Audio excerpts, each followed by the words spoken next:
was that good? I think, you know, the only things we can say for certain with that is that it takes less staff time. We know that brings staff up for other things. And we also know, and this isn't a cost thing, we also know that it increases the level of service in the library, which is the other side of that coin. You know, something might be able to be cheaper or more expensive, but there are things that give you better service. And having people be able to get in and out of the library faster and not have to fight their way through a crowded lobby there is better service. But directly to your answer, I don't know if I could actually give a calculation that I would trust myself that would mean anything on that. I mean, we could guess how many books go out a year. We don't have to guess, we know, and say it saves, you know, a minute or two of staff time per book or something, but I'm not sure how real those numbers honestly would be. But I can say it takes less staff time, that much is for sure. Okay, that's what those are my questions. Thank you. Any other board members? Hearing none. Oh, sure. So, first of all, I love all the professionals. It's fantastic. Such a great use of space, and a lot of lunchroom have work seen by all of the national lighting. We're doing that beautifully. When we go through the line items of all of the enhancements, I know we have our eye on dollars. Are there any suggested changes where they're dependent on one another, they're tied together, and we can't pull them apart? Is there anything strategically like that that we should know about, or maybe those items are? Because sometimes if you make one change, then Right, domino effect, other things. Right, so Yeah. that's my only concern is, you know, that we're going through and we don't have the expertise really to know what's, you know, here's why. Yeah, I think, I haven't thought that much about that question yet, but as we're putting the numbers to it, we'll keep it in mind. I mean, we do know that, like, enclosing the quiet reading room there could well make a change in the mechanical system there, because we might need an air return where there's not one there. Okay, so there's an ancillary cost there. If we're already doing other work like that nearby, it won't be such a big deal. If it forces it to do it just for that room, it still probably will be a big deal, but it's something we've got to consider. But to your point, I can't answer that yet, but we will look at that when we give the numerical breakdown there. I think it's a good thing to think about. Yeah, we don't want, if there's anything here that absolutely depends on the two things. Well, the second floor plan where you're flipping it, you don't flip half of the floor plan. Okay, there's one. Okay, the bolt doesn't have to happen, so there's an example of it there. So, the teen area, yeah, move it. You don't move half the teen stuff over there. You do the whole thing. So, yeah, this is okay. We'll keep an eye out on that.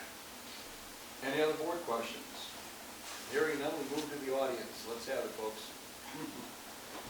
I was wondering if the... Excuse me, just for our record, ma'am, can you state your name and your address? Sure. Dorothy Highness, 101 Summit Avenue, Park Ridge. I wondered if in comparing the old to the new proposed, if you'll have the same number of books on the shelf comparably. There will be fewer books in the new library. All the libraries we're working on are doing a degree of weeding to make these things happen. I can say from experience, libraries that we've been worked with, or libraries that I know, have typically weeded, you know, anywhere between 20% would be probably about average. There are libraries that have gone as much as 40%. I'm not saying to do that, but that is just so you know that it's out there. We usually can weed 20% of a collection, and essentially, because if they do the weeding properly, nobody even really notices, honestly, because it's the books that aren't really being used. And the way most libraries have done it is they go the weeding, they're very careful with how they do it there. And if somebody wants a book, I don't want to speak for Jan, not the director here, but typically if somebody wants a book that's out there, the library gets it. You know, so it's not like every book won't be available to you. You're right, though, that it might be less there for just pure browsing, but when we got limited floor plates that we can't make any bigger, that is going to be part of the cost. So there will be somewhat less. That's how it's working on the numbers. And it also depends, you know, we see in libraries when they shelve books, when they take a percentage of books, they shelve the face out as opposed to spine out, just title out. The circulation goes way up, even with fewer volumes, which is a success because you're getting more books. So, but that also gets fewer books on the shelf because space out takes more space. And so it's kind of a judgment call, really, where you put it. I would love to see some face-out shelving because it lets you find things or stumble on things more easily that you might not have noticed otherwise. So those all go to the mix, but yes, there will be some degree of less shelving because if we're going to have room for other things to happen in a book that, in a library that's mostly full of shelving, it has to happen somewhat. Thank you. Yeah. Hey, Joel McCloskey, 2500 Windsor Mall. Has any thought or consideration been given to possible uses of the front porch, the exterior of the library? It's just kind of a facade that everyone enjoys when they drive by. Yeah, But well, there that's really what, is no use to it other than maybe right. putting the band there when it rains or something. Do you mean the entry, where the entry is to the library? Well, if you go back to Julie Street. Oh, Sheldon. you know, that wasn't, we hadn't really, we can take a look at that. Honestly, we haven't think about anything that offers a second entry to the library because there's security aspects. Yeah, no, I to that. was actually just thinking of, you had a nice picture of the early 1900s of people sitting on the porch Right. reading.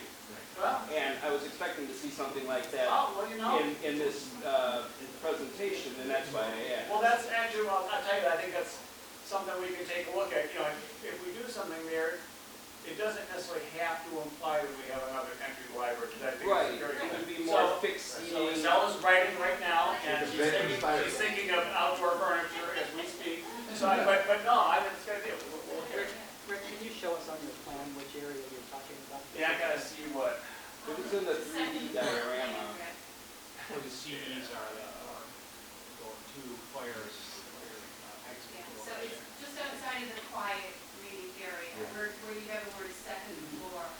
Right, so Yeah, it's and happening, the right. there, Right that's there. that area. Yeah. We'll take a look at it and see. I mean, I think, you know, maybe a few pieces of furniture, I don't know. I mean, it might be something, we have to think security-wise and how it works when the library's closed and things like that too. We don't want to make it attractive nuisance, but if there's something we can do there, I mean, why not? Yeah. Thank you. My name is Stephen Conard. I live at 931 South Broadway. To begin, brilliant. I lucked out by sitting there on your January meeting and had no idea you were going to be there. I thought, whoa, this is fascinating. And now here we are. Only 2 months later, it's kind of strong, meaning good. You know, like spinach, good. The words that hit me, and I speak as someone, we moved into our home 2.5 years ago, needs a lot of work. It's about 2/3 the size we need, you know, usual routine. And of course, you're always confronted with time and money and great creative ideas, if only. One of the things that I've caught on to a theme of that I see you using a lot, which is addition by subtraction, which I think is fabulous. Just, you know, how you can create space inside the existing wall just by subtracting certain things, by using the windows and all the light. So you're going with openness and light, which takes me back, of course, to the Blues Brothers, the light. But in any case, so just playing for a moment with that thought and tying it into this physical thing and what we do here as an emblem of our community to ourselves and to anyone else coming through, let alone new ones, new folks who might be coming by or checking out this community. Should we move here as opposed to Elmhurst or Winnetka or whatever? The thing that hit me among the notes I took, and I'll just stop with one, was back to a thought that was made by Trustee Mike, the idea of that front vestibule, that as the front porch, the image you had also been using, while it's true, it would be 60 grand versus 40 grand for, oh great, a spinning door is 40 grand, but a swell vestibule is 100. That, you know, I'll kick in some extra money. I think you said hundreds. Hundreds, not just 800. Yes, I hear you, but it could be, I'm just suggesting from the point of view of like the home we have and maybe yours too, is that when you go and do all the work that no one else can see, you've changed all of, as we've done, you know, the shingles and oh my God, the boiler and the bathrooms, but if you don't change the garage door and the front door, ooh. Well, I think, you know, we're gonna look at it, because I mean, originally that was our, right when we got that, we had looked at that, and there was an early study for that vestibule right there. Yeah. That had, you know, and the DVD vending machine, and possibly some returns there, and places for kids to wait for it. So it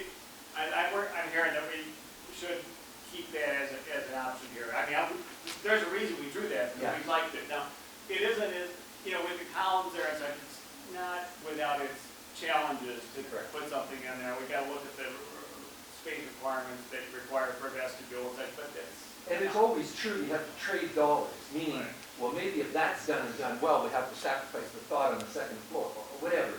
Heard what you had said, Sean, about, you know, you gotta trade, you gotta know what it is. And all I'll do is a small, final point. So I didn't grow up here, my wife grew up here, and she told me the story long, long ago. So I'm wondering if there's any chance you could get, like, the old pay telephone and put our pay telephone somewhere there? Because she told me in 7th grade, she had walked up to the library to pay telephone with her girlfriend and make a phone call to a boy who had moved to California. A lot of quarters there. Yeah, so, an homage, just an homage. Well, I think they now have those, like, old-style pay telephones, like, it's a charging station. Yeah, So you yeah, charge charging, it. well, yeah, or using a credit card. Like, You know, the that's first thing a they great have, thing, they yeah, use the old- yeah. I don't know if this guy's ever used a pay telephone. You don't know what it is, yeah. But your point about it, a way of communication, especially if we're billing it as a place where kids have potentially waiting for a ride or something, Yeah. that's a good point. Yeah. Anybody else? Yes. Oh, Rick, it's your show. Well, you, Go ahead.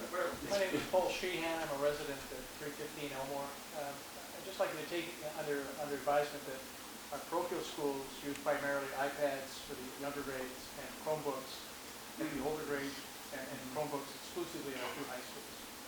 So if you could have screens throughout the facility, and we could add them over time to spread out the budget, that allow use of those for small work groups so they can put up the whole image rather than when squinting at one laptop. yeah, actually, in the, like, the media lab and such, and I think that's a good idea. We're starting to provide some places screens that are on the wall that you plug any device into. So you have an HDMI or whatever, whether it's a Chromebook or, yeah, I can't remember if I called that an iPad, but it really, I don't mean to be Mac-centric here. It's small format is all we're talking about, but yeah, good point. Right, the study rooms have, yeah, so, being able to plug in anything, yeah. John Mackin, 1125 Peterson Avenue, unit number E. And for the benefit of everybody here, I just wanted to, for credibility's sakes, I am an architect. I designed the Icarumba about 10, 12 years ago. Just finished the PIC restaurant this year. And this room, with Janet Vandekar, we remodeled this room about, I don't know, 8, 9 years ago or something like that. And Tilula is another one. But so first of all, I just wanted to comment with that in mind that I love everything you're doing. You know, it's a beautiful plan, very creative and everything. The one thing I wanted to ask about, or to comment about though, is the entry. And when I did this room, you know, we ended up with this wall here. This room actually extends to there, so it was a frustration for me at that time. And I started thinking a lot about the library at that time. And I put together like about a 10-page design study with some verbiage and everything, with what could be done to the block, the entire block. But one of the concepts was at the entry, and this is beyond your scope. I'm not saying you can do this, but the concept was to take those 8 columns and move them out toward Prospect and build a beautiful glass solarium, English, whatever solarium, in that location. Now, once again, you can't, it's beyond your scope and everything to do that, but as this man here said, he's willing to donate to something that's a great plan. And if you, I'm not saying he's gonna do it, but it's kind of like if you build it, the people will come. Yes. It's more like if you design it and show what it is, somebody may step forward and say, "That's really nice. Can you put my name on it?" And so I propose that should be part of the study, whether you do it, or I'd like to communicate what I've done so far to the board and other people. Anybody who's interested, I can send you something by email of the sketches and everything of that and the development of the rest of it. But I think that should be a consideration with regard to the front entry, that if something really nice could be done, that would be the long-range plan. And to do anything too much right now would be maybe putting good, just sort of like wasting your money on something if you could really do something nice in the future. I think conceptually that's great, and like I said, that's why we originally started with some kind of space out there. As you know, as soon as you get into those columns, it gets to be a bigger deal. Do you move columns, and what happens with the Right. roof above those and everything, but no.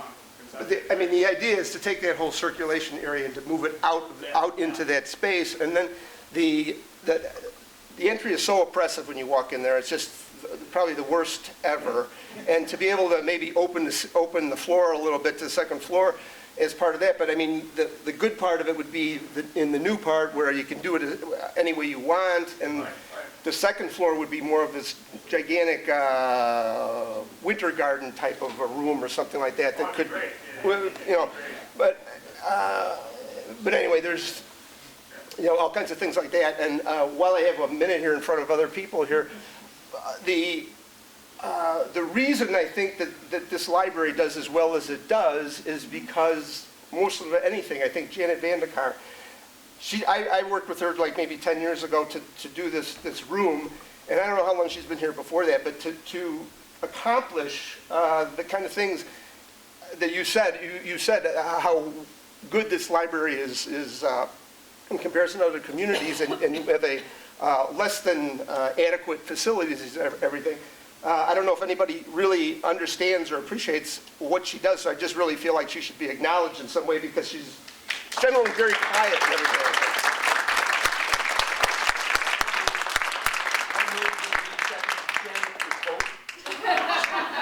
What about Saint? Why go there? Just keep going. It could come down to donations too. My name is Margaret Harrison. I'm at 1321 Crane Street, and I'm a former board member. And thank you for coming again today. I know we met, I think it was in February, and you really brought it a long way. I'm going to reiterate some of the comments I made in February because you didn't touch on them, and I think I want to make sure that your presentation was great because it shows the public areas and the service areas, but the library also needs support on the back end. And so in order to support these areas, support the activities, we talked about the need for making sure we had IT infrastructure that was up to par, bandwidth that was up to par, could handle all the extra stuff that we're going to have here, and different needs that we're going to have and coming up. So I'd like you to touch on that. I also didn't see anything around things like bathroom updates. And some of the bathrooms around here have been around for quite a long time and could use a little attention, and things like that. So I know it's great to have the public areas, and I agree. I'm totally pleased with the ideas on the table. But the library also has the back end to take care of, and want to make sure we take theirs into consideration. A good point. I didn't tell them that tonight just because it's not as fun to talk about, honestly. But some improvements like Washington stuff will probably be managed by code anyway as we work on the building. And we actually don't know where that line is yet because we have to look at the relative cost of the new work compared to the cost of the building. So some will probably happen automatically. And I think what we need to do as far as those Washington particular is walk through, does it meet ADA? What does it need to get it up to? Unfortunately, we got a lot of masonry walls around these things, so making them bigger is not an obvious, easy option for us. IT is, some of that is outside of our scope, but anything that is architectural, like more outlets and things like that, we have to support, obviously, in that way. The IT part isn't really what we're doing, except for we would provide things like cable trays and those kind of things to support the IT. But we have to work with whoever's the library's IT person. But that's a good point because all that stuff makes the stuff that you see work. So, absolutely. Yes, good point. Hi, John Devaney, 845 Ottawa. First of all, everything she said saved me a question. Saw a lot here, but I think it was on the third floor. We saw a few things about staff areas. Very important. I don't think enough is dedicated here. Second of all, about the Chromebooks, I saw a dedicated computing area in the children's. Is there any provisions in this library for Chromebooks when kids come? Is there Chromebooks here? Well, right now, we don't have enough plug-in places for whatever, and that's one of the things that was on our probably high on our list when we talk to the architects is how do we get more power to the places that we need it. Right now, we have a lot of computers, and we're looking at whether or not we really need all of those computers, or if we just need the power that's at those stations.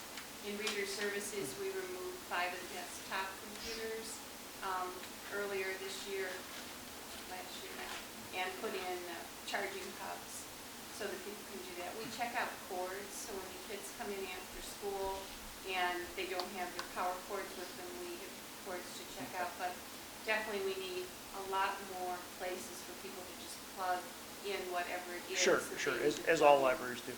Yeah. Does Park Ridge have Chromebooks? Can kids walk in, because really all they need is their passwords. Can they come in and use a Chromebook? We don't check out any devices now because the Okay. kids already all have them. Right, okay, well, all don't carry on. From Okay, school. last question. How much of the final budget do you expect to be dedicated to furniture and furnishings? We're just working on that now. I mean, the overall budget, we got I hate to talk out of my feet because I know I'm gonna make a mistake. The furniture right now, and it depends because we're showing more than one option that has more, one has more furniture changes than the other.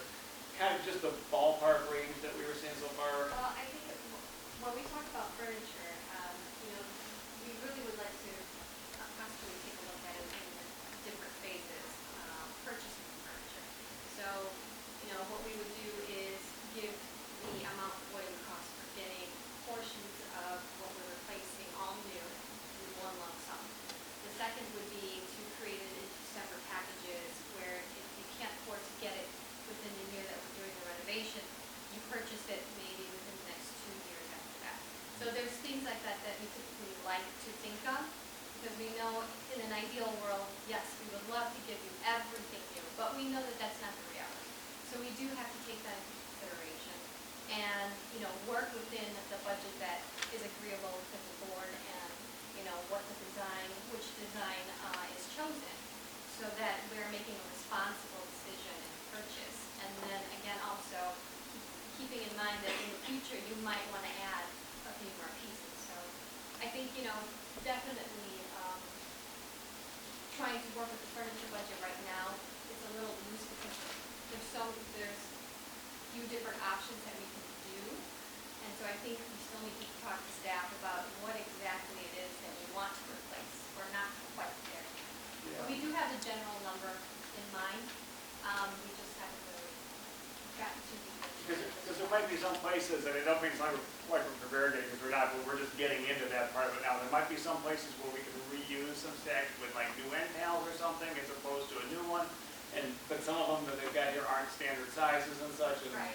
they're wood and they're sagging, and do we really want to reuse it? So I mean, I wouldn't be surprised, with the size like that, you'd probably be north of, $700,000, $800,000, depending on what you did. It could be less if we have to spend more on the washroom that that lady wants. That might reduce the furniture part. That's why it's in flux. And we might have to reuse some things that we wouldn't necessarily want to reuse, but we might be forced to. Right, and that's the part of, how we can't afford all of it, how do we face it? Yeah, And what do we yeah. start with first?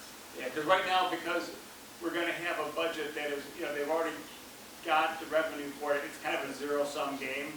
Certainly, when you take from add to one place, it comes out of another right now, and that's why it's a hard thing to give away.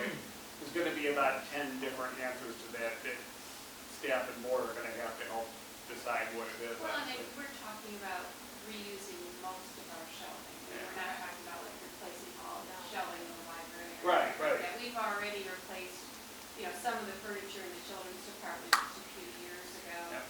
We've also talked about doing some sort of fundraising initiatives, especially for things that are nice to have, but maybe you don't want to spend taxpayer dollars on, like a fireplace. Mhm. Maybe that's something that someone would like to give to the community. Yeah, that's a good one. And so, I think once we have the list of the things that we need to actually create this plan, we'll be able to identify those things that might be the kinds of things Yeah. that we would want to seek donations from the community. Yeah, and I think, and we'll think of that as we do, fireplace is a perfect example, because that's Yeah. one item that can be there or not be there. Right. And we've got a gas connection, but there's not a heck of a lot else it requires, so it would be, yeah.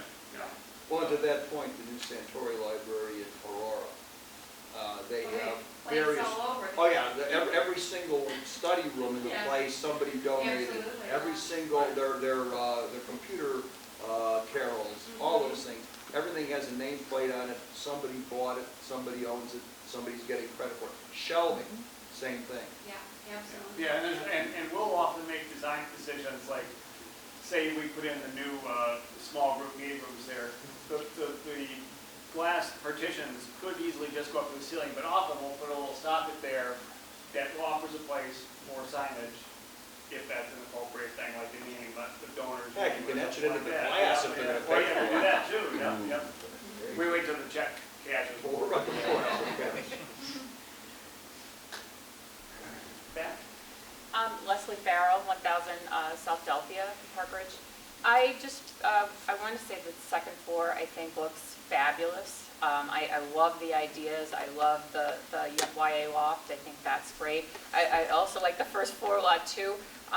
The thing that struck me in the children's services was that I felt like the self-check was a little bit too close to the door.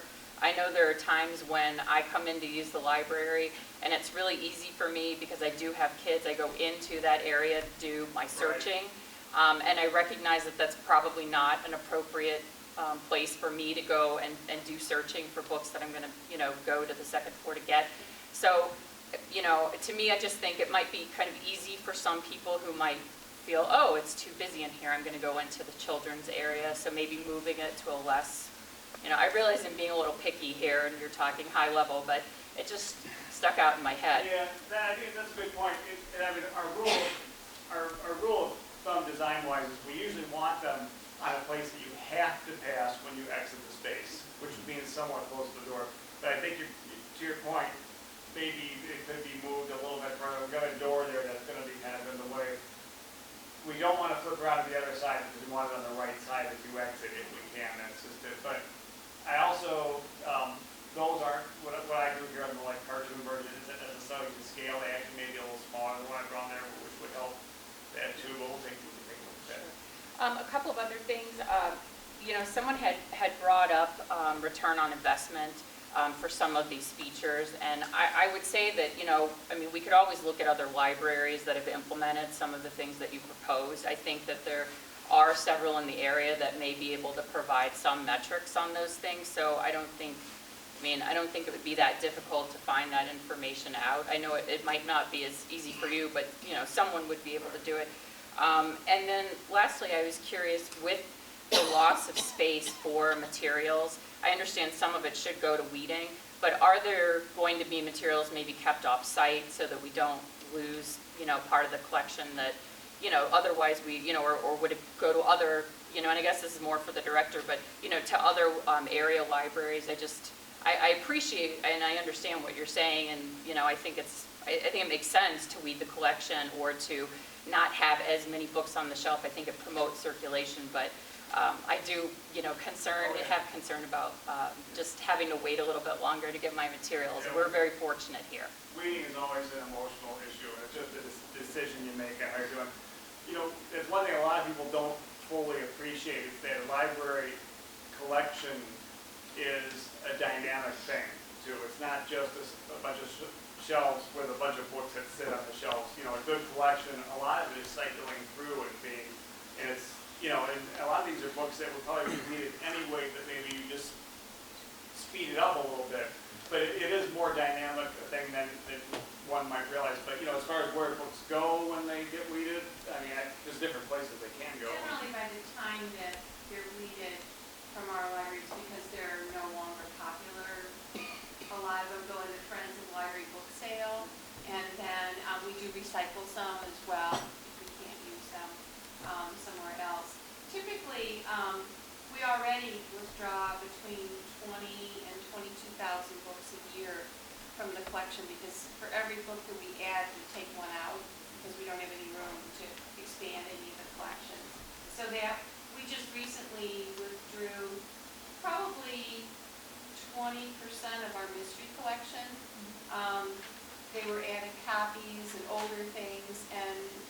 not a single person, a patron has commented that they haven't been able to find what they wanted.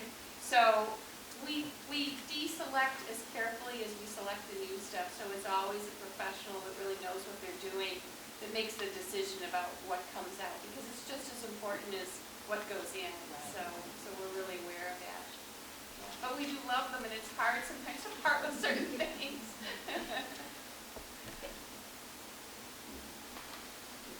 Okay, this is Vicki, but, Ma'am, could you identify yourself? oh, sorry, my name is Patty Stiles, and I live at 621 South Bellevue. To flip the revolving door with the door, so the people with the strollers coming in the door are on the right side and go in the children's section, and the door is not swinging wide open and giving that airflow to the people behind the service desk. It's revolved, they just flip. No, but I think it could probably work either way. Honestly, this is more like to show the concept of it, but yeah. Mike McCloskey at 1114 Devon.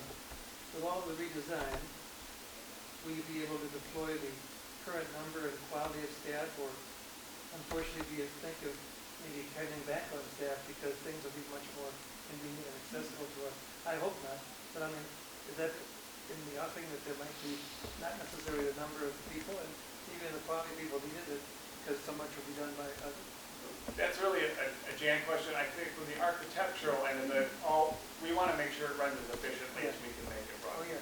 And the way I think of it, and I was a library board president for 20 years in my town, and what we did, as we made improvements like this, we basically retasked people who were there to do more customer service related things than necessarily build material management type of things. So that's how we handle it. But that's, I think being more efficient is always a good goal, and that's what we're doing. How I do handle with the library, Well, that sounds wonderful, because you're going to be giving new tasks, new ways of doing Well, it. new things happen. Yeah, actually, that takes people to make the, if the materials handling takes fewer people, then some of the new events that are going on will take more people. So it's not like just getting rid of a bunch of staff.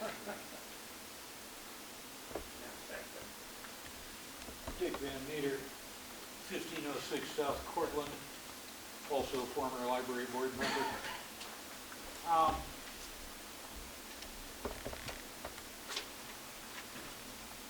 The two most important library services that are the staff and the collections. And you're proposing to reduce both of them. I realize you're talking about repurposing the staff, but in the modern business school environment that we all live in, and which definitely has effects on this board, repurposing the staff usually means setting them to work for somebody else. I'm concerned that we're throwing the baby out with the bathwater.